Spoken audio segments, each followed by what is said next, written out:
Hello dear student, welcome back to our channel R K student. दोस्तों, आज के video में मैं AC1 हिंदी के विद्यार्थियों के लिए एक नहीं तीन तीन सेट लेकर के आ गया हूं, जिसको पढ़ने के बाद आपको समझ में आ जाएगा कि कैसा प्रश्न हमारे एग्जामिनेशन में पूछा गया है। इसके पहले जो सेट 1 में पूछा गया था दोस्तों, ये प्रश्न मैंने आपको बताया था और आपने देखा होगा कि मैंने जो VVI क्वेश्चन कराया वही सेम क्वेश्चन उसमें से मिल गया। तो मैं आज की वीडियो में आपको 3 सेट एक साथ करवाऊंगा। बस आपको ये तीनों सेट को देखना है और इससे बाहर आपका एक भी प्रश्न जाने वाला नहीं है। ठीक है, बस ध्यान से आपको इसको देखना है। और अगर आपको PDF प्राप्त करना है तो टेलीग्राम ग्रुप में ज्वाइन हो जाए और व्हाट्सएप ग्रुप में ज्वाइन हो जाए, जिसका लिंक डिस्क्रिप्शन बॉक्स में मिल जाएगा। और अगर आपको VVI क्वेश्चन की तैयारी करनी है तो सारे VVI क्वेश्चंस का लिंक जो है आपको डिस्क्रिप्शन बॉक्स में मिल जाएगा। तो चलिए वीडियो को स्टार्ट करते हैं और मैं आपको बताता हूं ये तीनों सेट के बारे में। बस आपको ध्यान से पढ़ते चला जाना है। ठीक है, देखिए ग्रुप ए की बात करें तो ग्रुप ए में लिखा हुआ है कुडुख भाषा किस राज्य में बोली जाती है। जो कुडुख भाषा है ना, वो कौन से राज्य में बोली जाती है? तो यह जो है झारखंड राज्य में। कहाँ पे? झारखंड राज्य में बोली जाती है। फिर नेक्स्ट प्रश्न हमारा कह रहा है कि दिन में तारे दिखाई देना मुहावरा का क्या अर्थ है? तो दिन में तारे दिखाई देना का मुहावरा का अर्थ होता है बुरे दिन आ जाना। क्या होता है? बुरा दिन आ जाना। फिर कह रहा है इनमें से कौन सा शब्द जो है शेष दो से अलग है? तो इसमें से सैलसुता जो है ना, वो दोनों में से अलग है, क्योंकि शिवा और शिव भगवान शिव को कहते हैं। ठीक है, लेकिन सैलसुता क्या है? अलग है। फिर कह रहा है शरणागत में कौन सा समास है?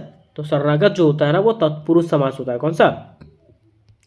तत्पुरुष समास होता है। फिर देखिए दोस्तों, नेक्स्ट क्वेश्चन हमारा पूछा हुआ है अवनत का विलोम शब्द क्या है? अवनत मतलब क्या होता है?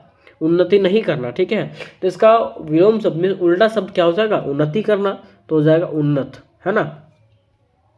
तो यहाँ तक तो हो गए इसके 5 ऑब्जेक्टिव क्वेश्चन। ठीक है, अब मैं आपको इसका सब्जेक्टिव क्वेश्चन दिखाता हूँ जो 15-15 मार्क्स के हैं और मात्र 3 प्रश्न आपको बनाने हैं। पहला देखिए, यहाँ पूछा हुआ है संप्रेषण की परिभाषा लिखें और इसके शैलीगत नियमों को विस्तार से लिखें।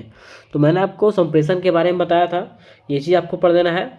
फिर कह रहा है कि करत करत अभ्यास से जड़मत होनी सुजान, इस कथन को पल्लवित करें। ये कथन को क्या करना है? विस्तार पूर्वक से लिखना है। तो मैंने आपको पल्लवन बताया था। फिर कह रहा है कि पल्लवन किसे कहते हैं, उसके बारे में बताइए। पल्लवन की क्या क्या विशेषता है उसके बारे में बताइए। ठीक है, आप देखिएगा कि मैंने आपको जो जो VVI क्वेश्चन बताया था वही VVI क्वेश्चन सब सेट में पूछा गया। ठीक है, और उतना ही आपको पढ़ के भी जाना है। लेकिन आपकी कंफर्मेशन के लिए मैं आपको ये पूरा वीडियो दिखाता हूँ और पूरे प्रश्न पेपर को दिखाता हूँ। फिर देखिए 5वां प्रश्न है संप्रेषण किसे कहते हैं? संप्रेषण के बारे में मैंने आपको बताया था। ठीक है, छठा है समास की परिभाषा देते हुए इसमें से जो है द्विगु समास और बहुव्रीहि समास का वर्णन करना है ना।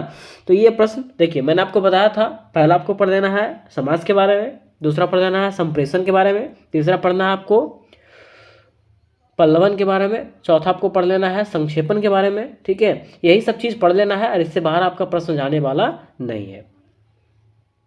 तो ये तो हमारा सेट 1 खत्म हुआ। ठीक है, अब हम लोग देखते हैं सेट 2 में किस प्रकार से प्रश्न है। तो देखिए दोस्तों, यहाँ पे रहा हमारा सेट 2। ठीक है, कौन सा? सेट 2 रहा। अब सेट 2 में जो प्रश्न पूछे गए हैं ग्रुप ए में देखिए लिखा हुआ है इनमें से झारखंड की सबसे अधिक बोली जाने वाली भाषा कौन सा है? झारखंड में सबसे अधिक कौन सी भाषा बोली जाती है? तो खोरठा भाषा बोला जाता है। फिर नेक्स्ट का प्रश्न हमारा कह रहा है अपनी इच्छा से सेवा करने वालों का एक शब्द लिखें। ठीक है, तो अपनी इच्छा से सेवा करने वालों को क्या कहते हैं? तो स्वयं सेवक कहते हैं। क्या कहते हैं? स्वयं सेवक कहते हैं। आगे कह रहा है इनमें से कौन सी भाषा 8वीं अनुसूची में नहीं है? ठीक है, तो इसका राइट आंसर जो है अंग्रेजी होगा, लेकिन अंग्रेजी यहाँ पे कहीं दिया हुआ नहीं। एक बार आप इसको सर्च करके देख लीजिएगा। आगे कह रहा है इनमें से बंदर का पर्यायवाची शब्द, बंदर का पर्यायवाची शब्द क्या होता है? तो बंदर का पर्यायवाची शब्द जो है ना, वो केसरी हो जाएगा। क्या हो जाएगा? केसरी। फिर नेक्स्ट क्वेश्चन हमारा कह रहा है हिंदी भाषा की लिपि क्या है? तो हिंदी भाषा की लिपि होती है देवनागरी। क्या होती है? देवनागरी। अब देखिए ग्रुप बी में पूछा हुआ क्वेश्चन भाषा को परिभाषित करें और हिंदी भाषा के महत्व की विवेचना करें। ये क्वेश्चन चलिए आउट ऑफ सिलेबस आ गया आपका। दूसरा क्वेश्चन पल्लवन के बारे में, पल्लवन मैंने आपको बताया था। तीसरा क्वेश्चन संप्रेषण के बारे में, ये भी मैंने आपको बताया था। फिर यहाँ से एक प्रश्न बन गया, दूसरा प्रश्न बन गया, तीसरा प्रश्न देखते हैं।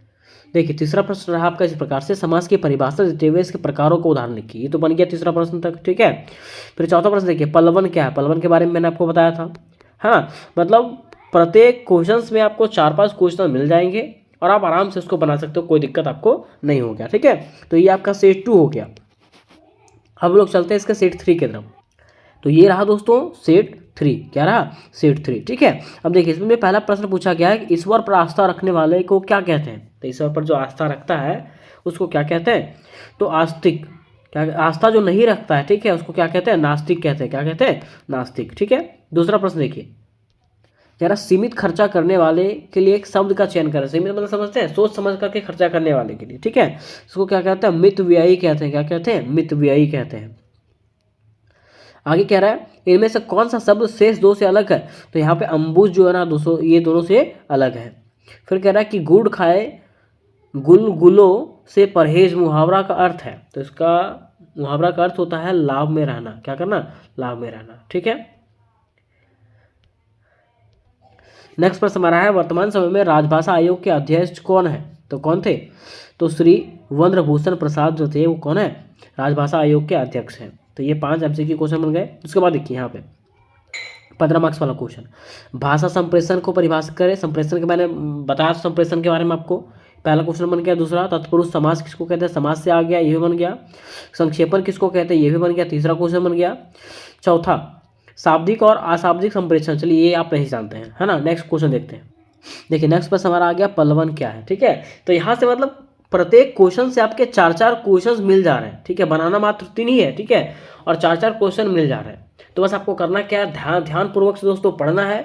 जो मैंने 1.5 घंटा का वीडियो बनाया था उसको आपको ध्यानपूर्वक से पढ़ लेना है और उसी को पढ़ करके आपको जाना है, उससे बाहर आपको पढ़ना नहीं है। और मैंने इसका PDF भी भेज दिया है टेलीग्राम ग्रुप में, आप लोग उसको नहीं देखे होंगे तो जल्द से जल्द टेलीग्राम ग्रुप में ज्वाइन होकर के उसको देख लें। और इससे जुड़ी अगर कोई भी समस्याएं होगी तो मुझे कमेंट करके पूछिए। मिलता है नेक्स्ट वीडियो में, तब तक के लिए जय हिंद, जय भारत।